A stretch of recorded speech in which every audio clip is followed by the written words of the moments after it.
Autorickshaw নিষিদ্ধ হওয়ার কারণে আজকে অটোরিকশা সকল যাত্রীকে নামিয়ে দেওয়া হচ্ছে এবং জ্যামজট সৃষ্টি করা হচ্ছে রাস্তায়। এতে ভোগান্তি পড়ছে সাধারণ মানুষ।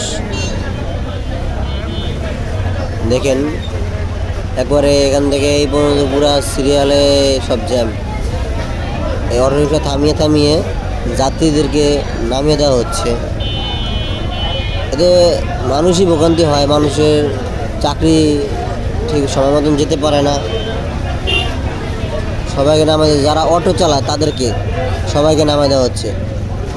সিএনজি মানজি এরই চলে, কিন্তু রাস্তা বন্ধ করে এভাবে ঠিক না। আপনারাই বলুন এটা কি হবে? এটা ফয়সালা কি সরকার করবে নাকি করবে না? এখান থেকে পুরা ফাঁকা, ওখান দিয়ে সব অটো রিক্সা আপনার করে রাখছে, আটকে এবং যাত্রীদেরকে নামা দেওয়া হচ্ছে। এবং যাত্রী যেতে পারছে না তাদের গন্তব্যস্থানে। কেউ ডিউটি, কেউ এখানে যাবে, কেউ ওখানে যাবে, কেউ হসপিটালে যাবে, কেউ বাসায় যাবে, কারোর সাথে দেখা করবে। এইতে পড়ছে মানুষের ভোগান্তি।